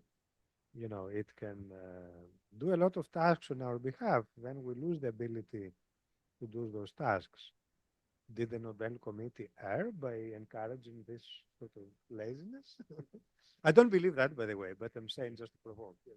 Maybe, to make the question even more concrete, I want to ask ourselves, let's say, the calculator and even like Mathematica didn't exist, right? And then, we can think about the future, but then can we just look back, like, if I read about like when I read about Feynman, etc., there are just so many places where like all the smartest people at the time, like von Neumann, Feynman, they're just like computing how calculations that they can do in their head, and they're just like remembering everything about the log table and everything. That was really a kind of standard for theoretical physicists, which I honestly don't have. I didn't even learn the capability or maintain the capability because of the calculator, and then so like in some cases like Mathematica were available, right? Like, can anyone just speak up about like any historical perspective or impact that we all experience like with the past technology, and then also think about the future? I'm not putting you on the spot. Yeah, hold on to that. Yes. As you mentioned that Mathematica and other tools for like integrals to make our like cumbersome jobs easy, but for example with AI and ChatGPT, you can ask for like, for example, you have a problem in physics, like, and you want to solve it, you can ask for ideas to solve it. Wouldn't that deteriorate, like, especially a grad student's, like a undergrad's ability to like critically think how to solve a problem, because it's an easy way out to just ask AI to give you ideas? Yeah, that's exactly the risk, isn't it? Yeah, it will. Yeah, I don't know what other people think. Alex?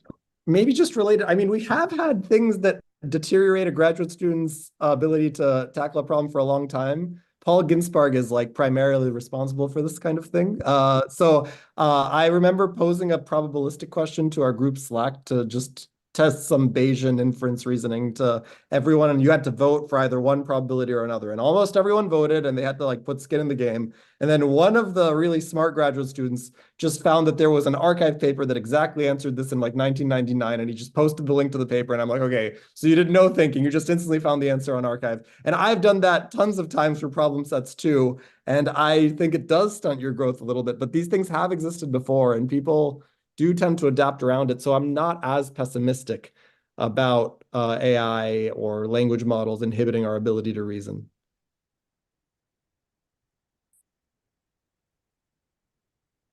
Yeah, I think this actually is very intriguing to me as well. As I also mentioned it a bit earlier, that in the future there will be this AI PhD or AI professor at some point, right? It may happen, and indeed, there's some people tell like a secret. I don't know. There's a plot of AI in the sense that maybe the AI now becomes more and more intelligent, and then it try to fool humans in the sense that it always behaves very nicely, maybe for 10 years. And then the human all trust this AI after 10 years. And suddenly, once this AI take over all the places, it change, and then it control the human society. Right? Will this happen? So this is very hard to say, right? But I think one thing need to be noticed that even I don't think about this AI have any delicious, on purpose, bad mind, but many times I think now even when people do research, we rely on AI more and more. Maybe many graduate students, they try to write some code and just ask GPT to write some code. But what happens if there's some wrong things in this code, either on purpose or not on purpose? It's very hard to verify. At some point, I think not even just AI, but even this current industry of machine learning conference, how can one really trust all this code? I think it's a big issue. You build this code on another code, and then you build another code on another code. Right? And what happened? I think I already encountered these things. For example, sometimes in Hugging Face, that's actually one famous code, and actually you just mess up a parameter or something when they upload this code. And many people try to do benchmark against these things, and then they come up with some solution. But after some time, they just, oh, this is wrong. Right? But that can happen, and maybe at some point AI will also do something like that. Right? You rely a lot, right? And then I think it really brings a concern to the scientific. The whole scientific community, and human maybe become more and more stupid after using AI, but also just the whole scientific contribution of the human may be also affected by all these factors. And I think that really leads to questions whether we can build a verification of the AI system. I think this is very crucial because currently many of these LLM, I think It's very powerful. It's just like you can propose a lot of things, but you cannot verify those things. Right? I think this actually is a very important area, just like computer science, you build on this formal language. Right? You can, theoretically, you should be able to verify things. But I think this is one of the missing ingredients in the current ecosystem.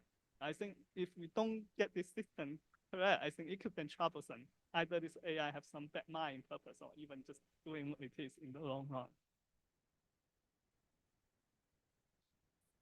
Okay, maybe I'll take a stab at it. I'd like to think of it as liberation, actually. Sort of this idea that it can do tasks that were tedious or boring. That's liberating, right? But like everything that is liberating, it comes with risks. Liberty can also get you in trouble, right? And I think that's something actually that we should be arguing as scientists or engineers. That's actually where the law and regulators come in, right? A lot of these good or bad effects, nobody can predict exactly, how they'll go, but certainly regulation from the government side can kind of shape their development, right? Okay, we have a United States election coming up. I don't want to go there necessarily, but it's certainly true that usually politicians and regulators are behind these discussions, right? They do not understand. Maybe we also do a poor job of explaining to them. And I think that we have to do more of it, basically. We have to educate, especially the public and, of course, the elected leaders to somehow put some guardrails, right? I think that's necessary. Yeah. Yes, I really want to push the point about the importance of, let's say, trustworthiness and safety and just building some regulatory framework going forward. And if anything, personally, when I wrote to the Harvard, physics intelligence program pitch, or the, I also have been pitching things to the company, etc. It's been always about physics of intelligence for trustworthy AI, because I think the new field of physics, like quantum matter physics, etc., like it always thrives and if we have this science aspect, but then it's nicely coupled with engineering goal. And then I think physics has a lot of role to play in making sure it's safe, because I think understanding really gives us the control, power to control the system. Controlling complex system really requires us to understand, and physics can contribute there. And I think kind of similar contribution to Hopfield is also needed, because I think the Hopfield network was really just like nice mathematical instantiation of what associative memory is, right? And then one thing that I'm increasingly working on is that there are just so many concepts from like a social science in particular, let's say ethics, right? Like EU says, okay, we should prohibit AI to have some emotion manipulation, but someone has to define what it means to for AI to emotionally manipulate. And then that has to be, at the end of the day, like mathematical equation, so that you can just regulate, detect, monitor, and then regulate, because AI models are just mathematically defined machines that's running. And then we need to define like what it means to be deceptive, what it means to be aligned. Like there are other issues like, okay, patient says, oh, my physician told me treatment A is what I should go for, but then I found this random on the internet website that the treatment B is better. ChatGPT aligning to say, oh, you should take B because, I want to sympathize you. There are so many things that are fuzzy in this definition, just like how associative memory used to be just, almost like a social science, or like no mathematical concepts. And I just want to point here that they're just an increasingly important job about writing down precise definition about complex notions, which I think is a job for physicists. Yeah, these are very difficult topics, but there is some interesting works about it. There is one book I particularly recommend. It's called The Ethical Algorithm. It's written by a philosopher and a computer scientist. I cannot remember their names right now. I highly recommend it, actually. I thought it was very thoughtful, perhaps a little bit old now, but I thought very, very, and maybe you can recommend others. Yeah. It's a very interesting topic, I think, for all of us to think, whether you come from the science side or the philosophy side or social science, I think it's important. Ludi, Alex, would you like to add anything or subtract anything? No, I think this one I have I'm just in agreement. I have nothing to add or subtract. So can I add a comment? It's just I don't know if it's yeah, it's so yeah, it's more I don't know if it's a comment or a question. It's like related a little bit with the proactive question you had before about AI making us stupid or not. So it's kind of related with what we think of being intelligence in the first place. What does it define intelligence for a human being? And maybe the fact that we are going to be given more tools to solve some tasks that now are challenging for us will make us adapting as intelligent beings and develop new forms of intelligence, or maybe we'll start realizing there are some specific traits of intelligence that we maybe don't value that much right now, and they will become more valuable. For instance, I'm related with what you just said, the critical view, the critical attitude with respect to something that is being given as a knowledge is probably going to be improved the moment that information is accessible more easily. It's not about obtaining the information, it's about like very fine or having like a critical mindset in front of a given information. And also the other point I think I wanted to raise up to be a little bit positive about this thing is about curiosity. I think as far as we stay curious about understanding the world, even if a machine can do the job for us, we will always try to progress and will not become stupid, I hope. But I don't know, I wanted to hear your opinion about this. Well, actually, you reminded me of something I learned from your boss, from Professor Dembaba. He pointed out to me another Harvard professor, whose name, once again, sadly, I forget. But he advocates that intelligence is a meaningful term. We should not be using it because it cannot be defined. So he advocates for something called educability. Do you know who that is? I'm sadly for. But anyway, I think if you Google educability, you will find this person. He's at Harvard. So I read actually one of his articles. So educability is what you expect it to mean. It means that if someone presents you a certain amount of knowledge, your ability to absorb it, to use it, to expand it, and so I think in that sense, actually, this is perhaps the best answer to my conundrum, is that no, AI will not make us stupid in that sense. In fact, it could be the opposite. If it is well thoughtfully designed, it can make us smarter because, for example, it can liberate us from tedious tasks like, integrating hypergeometric functions and allow us to think more about the physics, about what, simple mechanisms, break things and discover things who might have more free time, right? So that's a sort of very optimistic view that I would like to think will come about. Yeah. My fellow panelists want to. And I think it was Leslie Valiant that came up with that idea. Yes, you got it. Thank you. Right.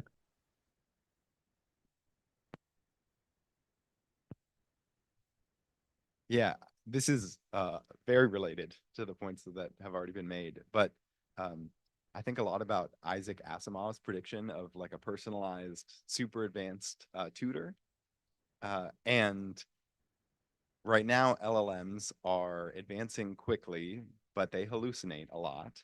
And I think the fact that you can have so much information at your fingertips, some of it wrong, can have you very quickly getting out of your depths with exactly like you said, the ability to verify exactly what in a response is incorrect.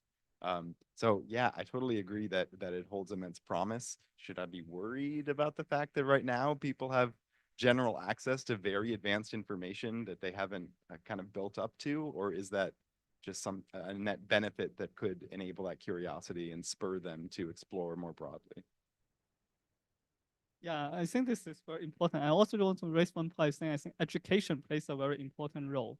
Even I think this AI can help people become more intelligent if it's properly used. But I think one thing at least I noticed is that even the same things exist, actually how people use it can lead to very different effects.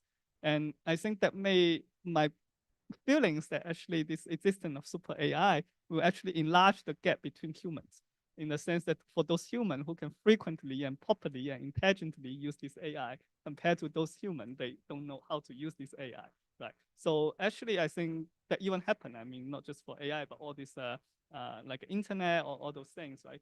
So I think that may raise a question whether if further divide these people into different classes, right? And I think education is important to make sure all these humans in our society have good access to learn how to use this AI, or motivated to use the AI, and maintain our human spirit of curiosity or critical thinking. All those things are very crucial, I think, which also pose a challenge to the AI, to education in the AI era. Well, I'm not sure how much to add, but yeah, it is true. I think one thing that I've seen on the internet recently, which I think thought really was interesting, is Geoffrey Hinton was describing, basically how the previous industrial revolution has basically just made our physical power meaningless, or the most physically intensive labor. Anyway, the machine gonna do it, and then the same thing gonna happen for intelligence. This time with this AI revolution. And then thinking about, I'm not really an expert in this field, but I think what happened through the industrial revolution is that a lot of the corporate companies with, like, let's say if you were to do some let's say cargo shipping or something before industrial revolution, you had to be someone like a physically strong person and then do it yourself. But then now you can use first of all, corporate has made this structure of using a lot of human agents and then machine cooperating together to shipping a lot of cargo, etc. And then now we have the FedEx and everything, right? I think the similar thing might happen for AI, and then I think that's what you were also mentioning in terms of potentially increasing the gap between, let's say, intelligence power and then ultimately the wealth between people, in the sense that some people orchestrating a lot of intelligent agent to, almost like a swarm of grad student to write hundreds of paper, and then I think that kind of gap might actually increase. And then I think another thing that I wanted to kind of insert was that the most practical sense in our academic field, what's going to happen is that this a workload for writing the paper and reviewing going to flip. I think we are really nearing to the state where, now we have GPT-01, etc. And then with a couple of version of iteration, I think it's going to become almost like a zero cost to create something that looks like a solid paper, right? And then one strategy that everyone can take is, okay, I'm going to keep running this GPT and, so if someone is really overfitting to this academia objective function of, oh, I need some, let's say physical review letter paper, 10 papers per year, 20 papers, 100 papers, they can actually just break the system by letting the AI generate 100 paper in a year, all submit, and delegate the work of verification to the reviewer, and then there's a no cost for, getting rejected.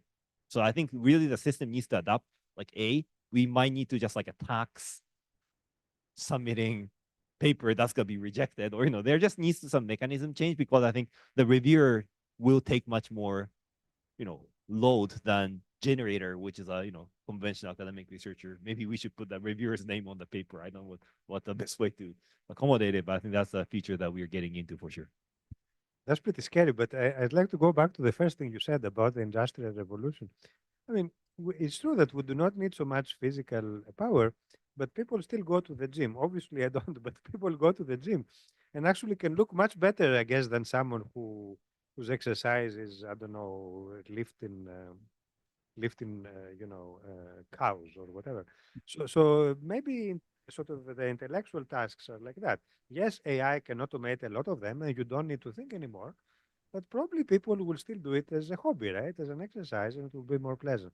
As for the inequality, also agree what you both said. It definitely has a horrific potential to increase inequality. And that's a political problem, right? That's exactly why we need to educate the public and regulators to put the guardrails. Alex, anything? I think it will definitely increase inequality, but I do think the net benefit for the people who can utilize language models appropriately, and if it can be administered, it could be a rather broad benefit, is I actually think it'll make human beings much more intelligent than we currently are. I think that it's sort of like looking at Wikipedia in the 2000s and saying that, oh, well, no one's going to be well informed because they can just look up something on Wikipedia and they'll never memorize it for themselves or something. Or, people really used to think this way. You used to not be allowed to use Wikipedia, and there used to be a lot of issues with the reliability. I think there's already some really clever innovations about using language models for education. Michael Brenner and his group had the idea of flipping things on its head, and rather than having a language model educate students, making it so that the assignments of the students were to correctly educate a language model to reason about an idea or concept. And I think, oops, sorry about that. I think that's really going to ideas like that, I think, are what we need and what would allow us to make use of this explosion in intelligence to actually make ourselves, more intelligent as a whole, as a species, and potentially even more well-informed. I think that's the biggest battle these days, is how, the capacity to be well-informed against the swarm of disinformation we're constantly fed. On this optimistic note, is this maybe a good time to conclude? Yeah, this is a perfect time to end. So let's thank our panelists again. Thanks everyone for coming and participating in the discussion. If you want to stick around, we're going to retire to the penthouse to continue the conversation. Thank you guys for the great chat. I'm going to log off. It was great talking with you.